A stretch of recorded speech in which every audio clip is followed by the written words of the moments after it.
their stories, and we're helping them do that. We also want to help the college by getting some updated alumni information if possible, and by helping to build that relationship between the college and the community. More importantly, we're gathering these first-person stories.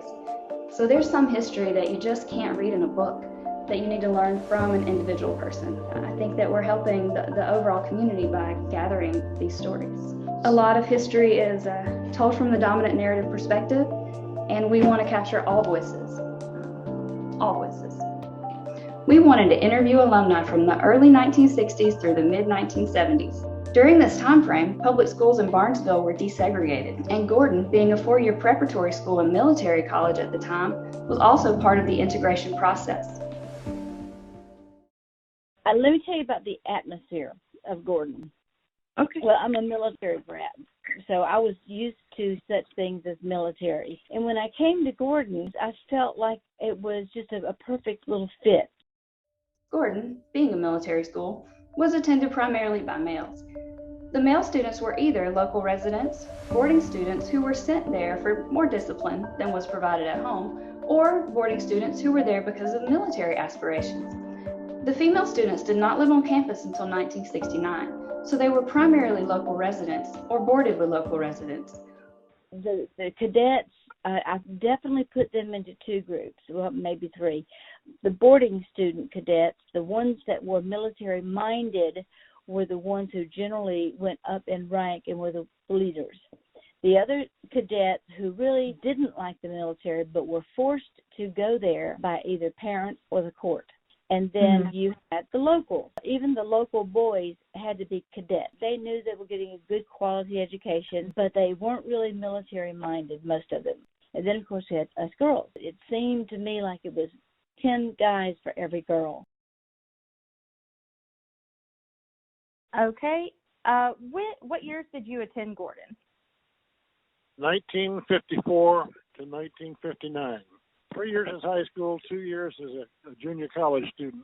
And you went there in the 50s, 60s, like early 60s. Yeah, 59 to 61. Okay, so what years did you attend Gordon? And was it as a high school student or a college student? I attended military high school only, and it was between 1966 through 1970. What years did you attend Gordon?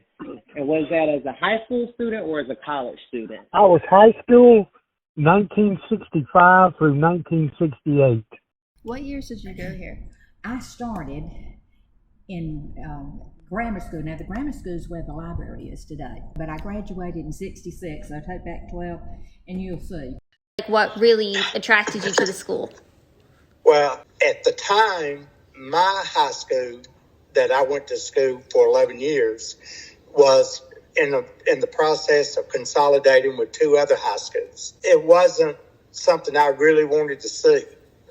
Well, one of my high school friends that was a couple years older than I am got a scholarship to play football for Gordon Military College. As crazy as it sounds, my high school principal at Tallapoosa, my football coach at Tallapoosa, and their wives all became faculty at Gordon Military that same year. So it wasn't like I was going to a strange place because I already knew a lot of people. I was 16, and one of my best friends told me in the spring of 59 that his parents had decided to send he and his brother off to military school. So you said your friend went. Why did he go? Well, I didn't find out until years and years later. He told me that it was because of integration. His parents were concerned that the Druid Hills was going to be integrated. And I had no idea. And so you wanted to go because he was going? Yes, yes. Well, you have to understand that my parents both went to Gordon, my father and his two brothers as a cadet. So I guess you would say I'm a legacy. The fact that it was a good education at a really good cost, and I had a chance to do that without having to completely leave a comfort of an area that I kind of grew up in. Oh man, so with everything that you experienced, in your upbringing and at Gordon, if you had to use the five senses, is there a smell, a taste, a touch, or any sensation that resonate with you when you think about Gordon and your upbringing in Barnesville? I would say the sound of the playground at 10:30 in the morning. We had recess at Gordon. The sound of the bell on every other Wednesday. I can remember looking forward to that half day, and it was tied to a Barnesville tradition.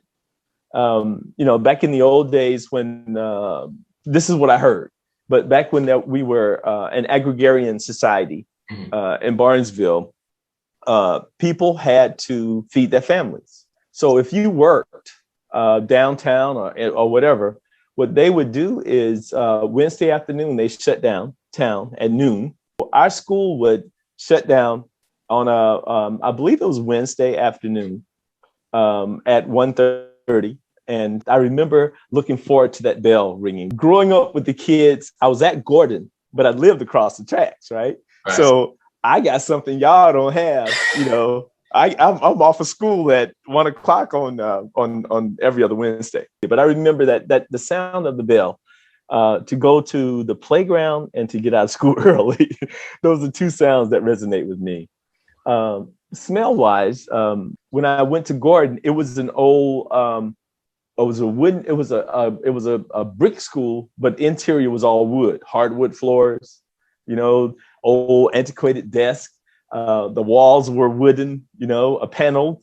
So the smell was different. I recall that smell. I was amazed at the number of students, the number of males ratio to females at that time. Okay. The majority of the males were boarding students, and they were from throughout the United States. And approximately 80 students were community or local students who attended school, including about 40 females at the time who attended for the education, but they could not participate in the military program. Well, I think because the school was at the time predominantly male students in uniform, and when they would go to, I guess, the drill or whatever it was called, drill, that's what it was, and come back, I remember them in the hard black shoes and the stuffed wool uniform, or in the summer uniform, and I guess the smell, well, not being around a lot of white males, there was always an odor that you thought, well, maybe they worked hard all day, I don't know. So the smell was there of not of strength, but just of an odor in the air. So I think I remember that because I know when they entered the classroom, there were like 2 girls in there, maybe 3, or maybe 4, 3 white and 1 black. And the boys would come in 17 or 18 of them. So it stood out. And I still have that, not that so much the smell, but the idea of it, what it was like. And I guess the odor does come with it because they had been in drill or PE or whatever. Well, I think Lambden Hall would be one that I would think of, yeah. That would be my first remembrance. Everything else, with the exception of Russell Hall, which was completed after I was at Gordon. I remember Smith Hall, which is right across the street from Lambden. Okay, when it was still military, obviously the sights of the cadets in uniform. Even though I didn't go to the high school, you would still see the cadets in uniform. And you could still hear them marching, doing their drill work. The white students and African American students had very different memories of their time at Gordon. Some of the themes that emerged were that they had strict teachers, but they thought it was a great education. A few students of color reported that the highest grade they were allowed to receive was a C. They talked about not being able to make up work that was missed when they stayed home to watch the funeral of Martin Luther King Jr. Because I have a dream. My 4 little children will one day live in a nation where they will not be judged by the color of their skin, but by the content of their character. I have a dream today. Little black boys and black girls will be able to join hands with little white boys and white girls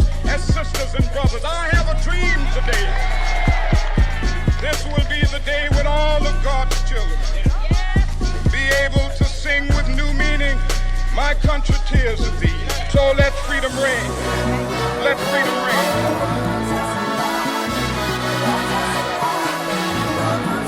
Here we come, my guns in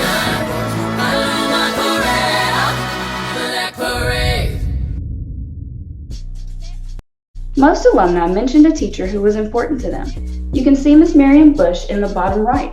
She was at Gordon for almost 50 years and wrote a short book about Gordon's history up to 1972. In her book, Miss Marion Bush recorded that integration took place in the fall of 1965.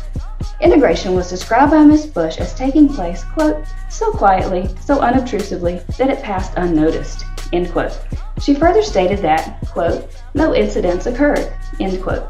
According to some of the African American alumni, that is not entirely true. Tell me about a peak experience or high point in your time at Gordon, a time when you felt most alive, most engaged, or really proud of yourself. I think the time I felt, I'm going to say accepted.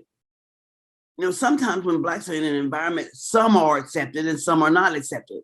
And I felt accepted when I finally found 2 or 3 friends that are still alive today, and they attended Gordon Military at the time. They were there when we got there.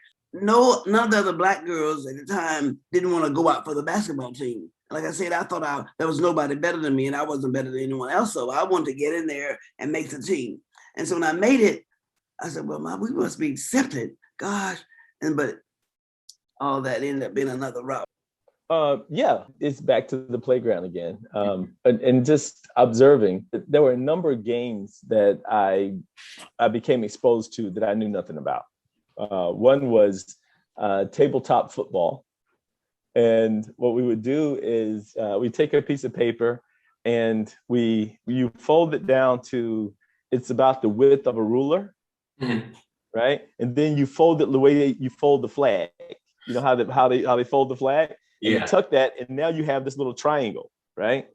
And you play from 2 ends of the desk. So you thump this piece of paper, and the objective is to get close to the edge without it falling off.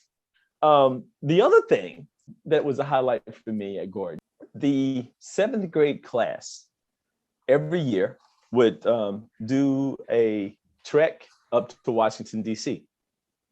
And they start the preparation usually in the 6th grade, and they start teaching you things about being polite around the table. I can't think of the name of it right now. What do we call that? Etiquette. Thank you, etiquette. And I remember the teacher reading us this book called about the Goofy. And the Goofy does this, and the Goofy does that, and the Goofy, all these are things the Goofy does that are not proper etiquette, you know. So they taught us how to use a knife and a fork, how to eat without use a knife and a fork without using your elbows, you know. You had a lot, you know. They taught us how to you know, all the stuff about etiquette, what was the fork placement and the spoon placement, why they were like that, and we went through all this stuff in the 6th grade. So when we got to Washington, we would not look like the Goofy from the South. I really liked my junior college years there. The military was gone, which was fun, but it made things a little stiff, I think, and formal. You know, the guys all wore uniforms, even the male professors, and we had to address them as captain or lieutenant or whatever they were. So the junior college was much more relaxed for me. Loved the courses I took. The professors were very approachable. The classes were flexible, you know, so that I could work. I loved the Gordon Singers. I was part of that. And we put on some productions for the community, and the school used us to go around and sing at high schools and different civic groups. And we went to the Capitol one time and sang inside on the steps of the Capitol. We really enjoyed that. And so that was very positive for me. And the friends I made, you know, it's the first year that females could board, you know, so there was just seemed to be a lot more freedom for me during those years. Sounds like you had a lot of them. I did. And I think about when I was a cheerleader in junior college, We played the University of Miami freshmen, and we got to go down there and cheer in that stadium. And I thought, wow, this is just a dynamite experience.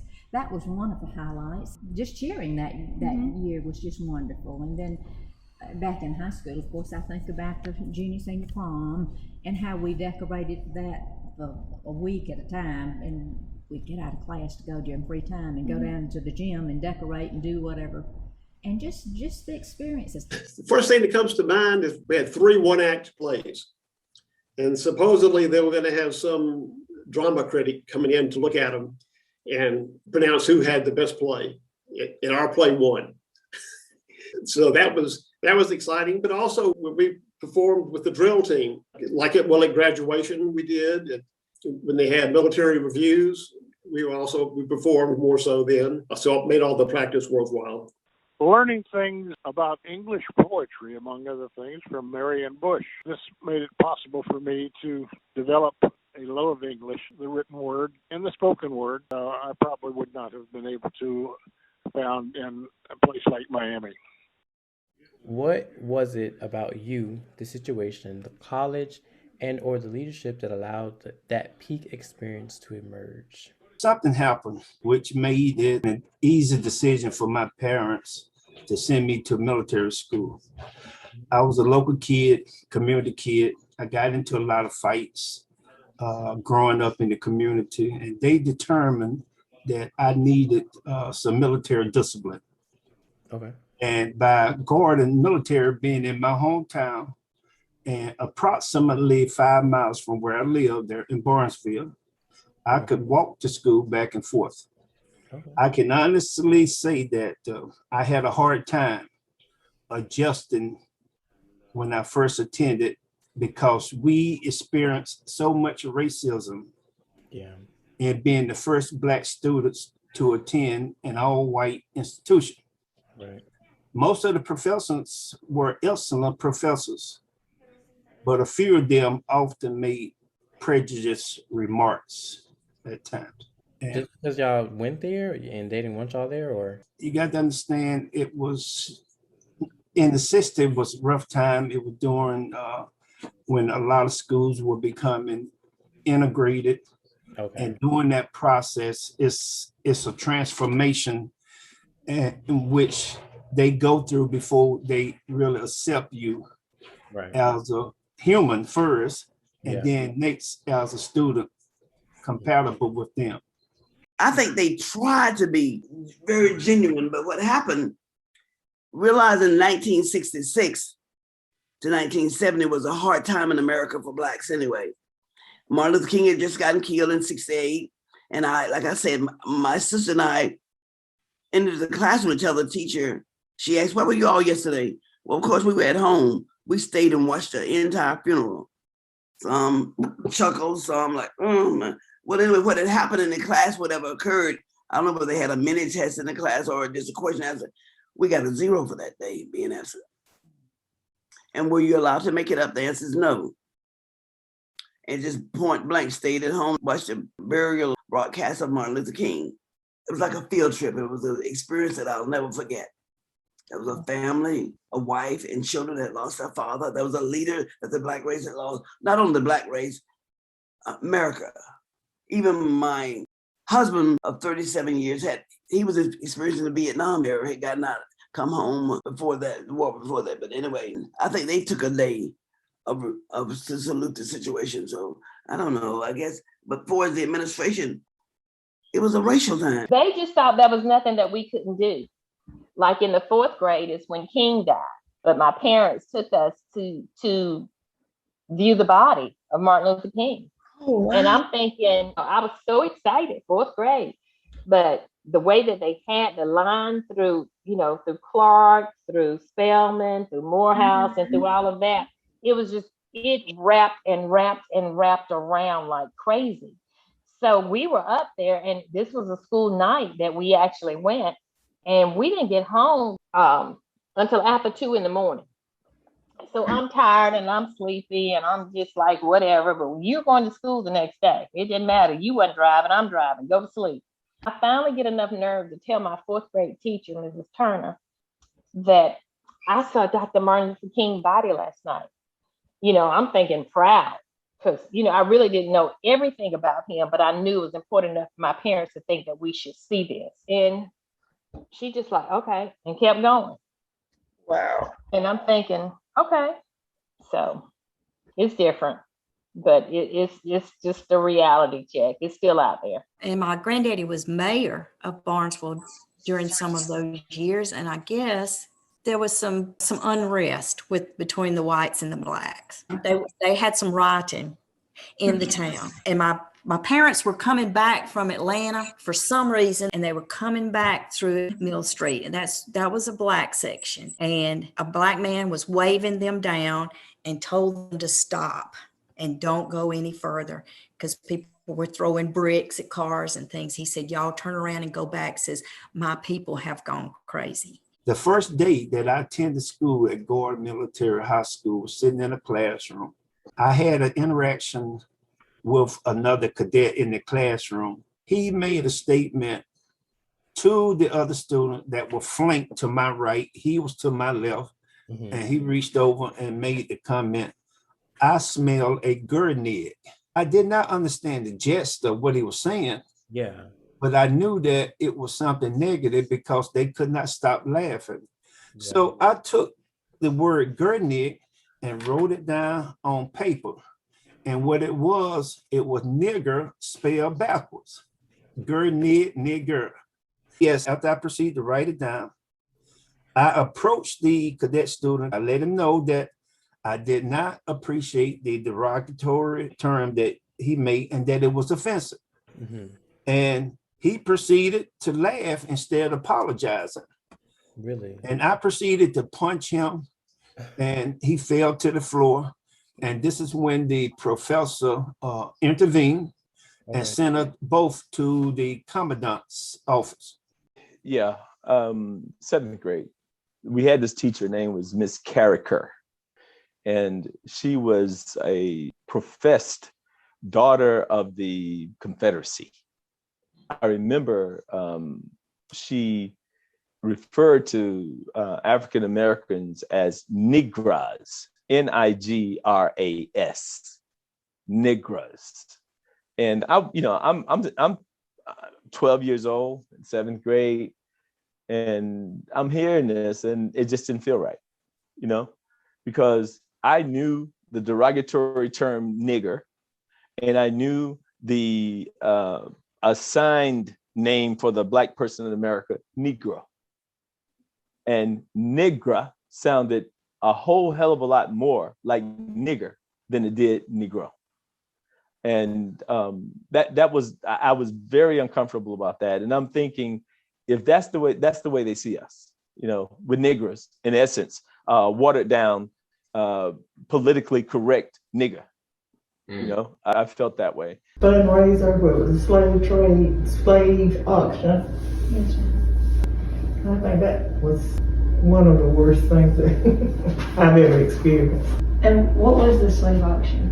It was an actual fundraiser for a group, and I don't remember the name of the group, but it was actually in the old gym. Yes, ma'am. Okay. We had to go there, and that was where we had assembly program. And so you were required to go because you got out of class and you had to go from the building, from what was Madison Hall now, yes, ma'am, across to the old gym. So the first time they had some guys that was in the club come out on the floor, and it was actual bidding on them. And what they had to do was to carry your books, go get your food tray, carry your tray back to the window. It was just menial stuff like that they had to do for a certain period of time. I don't remember the time. But it was actually like it was auctioning off slaves. Another incident occurred at lunchtime. As I indicated, we were the first black students that integrated Gordon in 1966, okay? And when we sat down at the lunch table, the entire table of students, cadets and female, would get up and move to another table. This was very embarrassing, and I thought it was very unprofessional on their part. So the next day, we decided to sit at different tables. Each one of us sat at different tables. And when they decided to get up and relocate, they quickly realized that they had no other place to sit. So they had to stand around the lunchroom and eat their lunch, holding their plates up because they did not want to sit down at a table with us. One thing that they learned from that, they could not sustain doing that every day. And they learned that it was okay. We were humans. Yeah. And it was okay for them to sit down at the table and eat with us. So that was the second thing that we had to break through. Yeah. And eating together in the lunchroom. I'll tell you some of the troubles that I had because they didn't like Puerto Ricans back then. Really? They didn't like Puerto I'll Ricans? tell you some of the stories. The Ku Klux Klan took me to Atlanta and left me. You? Wow. When Dr. Williamson was the president, I can say in the early days on the race issue, we had the little college campus security and stuff like that. And we had like one room upstairs, did a pool table and a couple of ping pong tables. And sometimes the little campus guys would come in there. And as an African-American student, you might be the only person that the campus guy said something to. It's like, can I see your ID? And, you kind of feel like, are you checking IDs? Like, I have my ID and I can show it to you, but it just makes me feel a little uncomfortable that there are 35 people in this room and you didn't ask one other person to see their ID. And that was probably part that people would say, it's not very welcoming. How do you feel welcome when the security guy comes in there and asks you to see an ID and he didn't ask anybody else, not one other person had to show an ID for being in the rec room? And, I went all the way to the president, Dr. Williamson. You just talk to these security guys and let them know that, that you got African-American students here and they don't have to, question me every time I move on this campus that I got to show an ID. Think of a time when Gordon was at his absolute best, when everyone easily saw who we really are and what we're really about. Who was involved and how did they contribute to that success? I mean, everybody contributed. I mean, it was a big community. That was 1965 to 1968. I don't know that any one particular person. When I talk to people about Gordon and my experience, I've come to realize that Gordon has always had this family-oriented environment. Oh, yeah, it was a very small school. This wasn't UGA, where you get swallowed up in 25,000 people, I could probably tell you when it was at its worst, but you can do that too if you feel like it. Well, integration was not something that was widespread at the time. My last year in high school, it became totally integrated.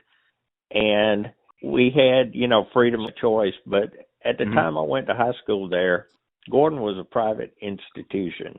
The city of Barnesville did not have a high school at the time. And because of that, the tuition was paid for by the city. It was 1971 that the federal government demanded that, okay, you can still pay the tuition there, but everybody has to go there, blacks and whites. And Gordon said no. And they said, well, then you can't use city funds anymore. Like I said, Barnesville was really a mess for about a year there until everything got organized. So, who made that decision in terms of being able? Well, it was Gordon. It was a board at Gordon at the time because it was a private institution. People went to schools that they wanted to go through, but because of the mindset at that particular time, there was a lot of racists there. And because of that, Gordon died 2 years later. Wow. And the state of Georgia actually came in and took over the school and turned it into a state institution. And I think that was probably the highlight of the school when that happened, because then everybody had the opportunity to go there. Is there a story that you could share about a transformational or significant moment for you? I don't know if this applies or not, but I told you about the friend that committed suicide. Very close friend, never a boyfriend. We were buddies. And he got into drugs, and he was coming down off of something and was very depressed. We left school one day, and when we got back, one of my friends met me and said Marcus killed himself. And we had one student that lived in a trailer, and Marcus had asked him could he go shooting with his gun, and killed himself, 16 years old. That was probably one of the most memorable things There was a lot of drugs at Gordon then because a lot of people were coming in from out of town. That was kind of a turning point for me. It kind of made me realize how careful we had to be in our lives. Realize the fact that everybody there is not all the same age, you know. Basically, they tried, the college students were in one barracks, you know, and high school was in several others, but you still had older kids. You had to, because somebody had to be in charge. We actually had cadet leaders, you know. So sometimes there'd be a little animosity between the guys. This actually happened to me once. I think from the college standpoint, when I was in high school, I would have to say I was probably an average student. Mm-hmm. But when I went back to college, I actually ended up graduating with a 3.2 grade point average, which was actually pretty good. And I got the experience that I wanted to go to college. College classes compared to high school was totally different because I had teachers that really didn't care, you know, whether you passed or not, you basically got the material or not. Yeah. So I had several teachers there that really took an interest and really got me fired up to actually want to get higher grades. Some teachers were just like shining stars. Miss Watson, senior English, Mr. Woodward, he taught civics type things, the government. Oh my goodness, Major Bush, Jugger Bush they called him. He was a cattle farmer. Mm-hmm. And I managed to get my chemistry class with the football players, and that's what Major Bush taught. And they would get him off subject every single day. I learned nothing about chemistry. We did not have one lab. Those football players knew exactly what to do with Major Bush. Mm-hmm. So, there were so many of them that I can think of. Miss Marion was wonderful. My education was top notch, no doubt. My favorite teacher was Miss Marion Bush, who was taught me in 8th grade English and then later senior English, and I just learned so much from her. What in the day-to-day operation of Gordon makes it such an effective leader in education and a great partner to the community? Partner for the community was that the kids spent a lot of money in the community. It was a poor community. A lot of people probably would not want to hear that. The people have shops throughout the town, you know, for shoe repair, barber, haircutting. They were benefiting from the kids spending money in the community. The president always interacted with the community in Barnesville in a positive way. What made it effective was the fact that it did have the discipline there. It did have teachers that cared. They really knew what they were teaching. And because of the small classes, they had a chance to get to know who you were and were always there if you needed any kind of help. I relocated to the state of Delaware, but you know, I keep up what's going on in my hometown, and I look at Gordon, and I came home several times. I could not believe what I was looking at, how Gordon has expanded over, I think, 140 some acres of land. Yeah. And I think they got like 3,900 students now, and it's very diverse. And I was just amazed at all of the program that they offer now, from music to theater.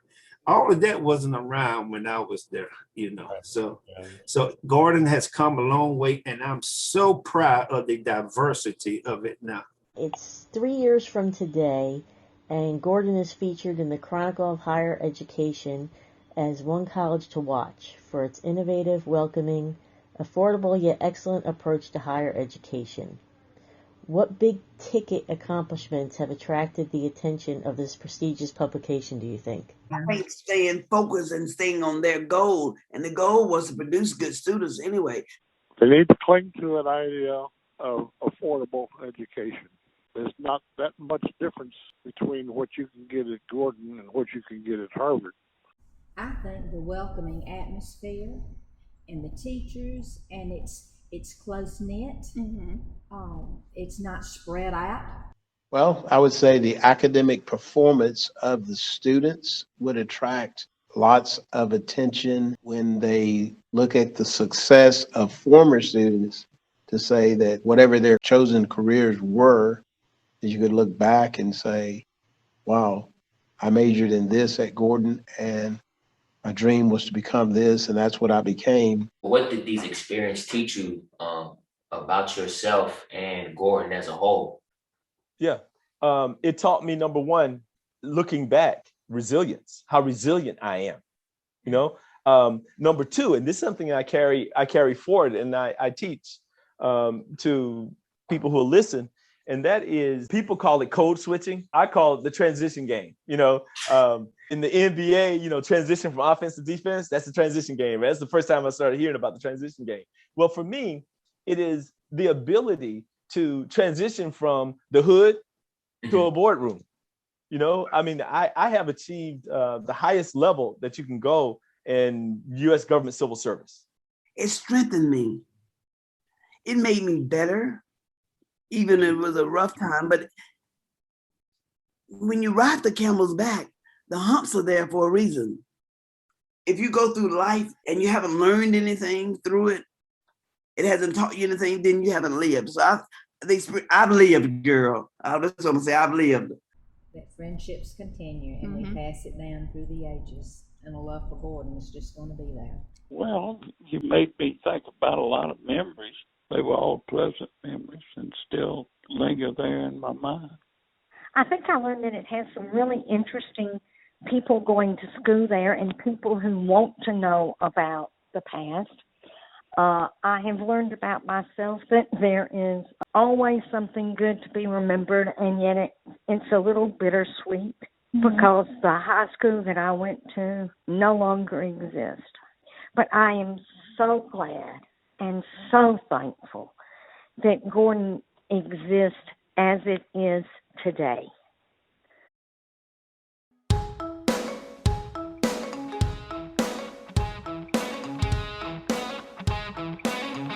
Oral history interviewee, I had Miss Olivia Hightower Banks. She was a late 70s student, and she was one of the first Black students at Gordon. A lot of things that happened in the past in Barnesville that I would have never expected to happen. I always thought that Barnesville was like a safe environment and that none of the troubles that faced Black people back in the day, I didn't think that they faced them here in Barnesville.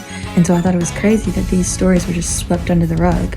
But I also learned that it wasn't the same for the white students. A lot of them, when they recalled their past at Gordon, it was all the good things, which is understandable because for us, if all I encounter are good things, then that's what's going to stick out of my mind. If all I encounter are bad things, then that's what's going to stick out of my mind.